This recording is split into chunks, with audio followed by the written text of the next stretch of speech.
আমাদের সমাজে একটা দুঃখজনক বাস্তবতা আছে। যার বাবা নেই তাকে অনেক সময় দুর্বলভাবে দেখা হয়। আত্মীয়-স্বজনও অনেক সময় তার দিকে মুখ ফিরিয়ে নেয়। শিশুটি তখন একা হয়ে যায়।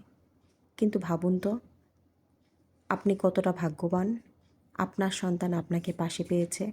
এই উপস্থিতি তার জীবনের সবচেয়ে বড় শক্তি। তাই যতটা সম্ভব আপনার সন্তানকে সময় দিন, ভালোবাসা দিন, তার প্রতি মনোযোগ দিন। কিন্তু তাদেরকে যদি আপনি সময় না দেন, পর্যাপ্ত ভালোবাসা না দেন, আপনার সন্তানদের বাবা থেকেও যদি তাদের উপস্থিতি আপনাকে না পায়, তাহলে শিশুর মানসিক বিকাশে কী কী ক্ষতি হতে পারে, আজকের ভিডিওতে আমরা সেই বিষয়গুলো দেখব। আত্মবিশ্বাস কমে যায়। বাবার উপস্থিতি সন্তানদের সাহস দেয়। বাবা না থাকলে শিশুদের সহজে ভয় পায়, ঝুঁকি নিতেও সাহস পায় না, দায়িত্ববোধ তৈরি হয় না। বাবা শেখান নিয়ম মানা ও দায়িত্ব নেওয়া। বাবা না থাকলে শিশু এলোমেলো হয়ে যায়, শৃঙ্খলার অভাব হয়, ভয় বেড়ে যায়।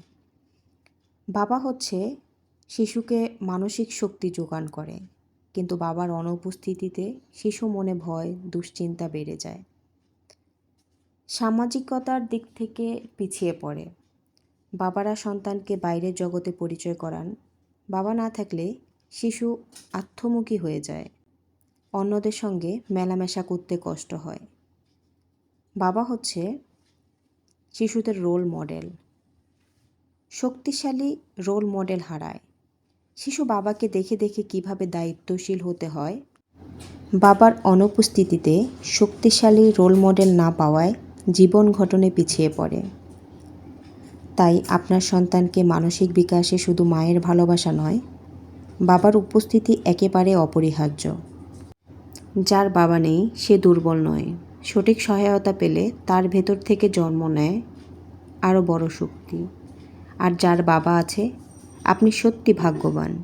আপনার উপস্থিতি, সময়, ভালোবাসা আপনার সন্তানের জন্য সবচেয়ে বড় উপহার।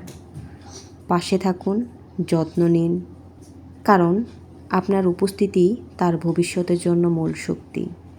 আজকের ভিডিওটি এ পর্যন্তই। যদি ভালো লাগে আমার চ্যানেলটিকে সাবস্ক্রাইব করবেন, লাইক কমেন্ট করে পাশে থাকবেন। ধন্যবাদ। দেখা হচ্ছে অন্য কোনো ভিডিওতে, অন্য কোনো টপিকে। ওরা আজকে খেলা মজা আসসালামু পাইতেছে না। আলাইকুম।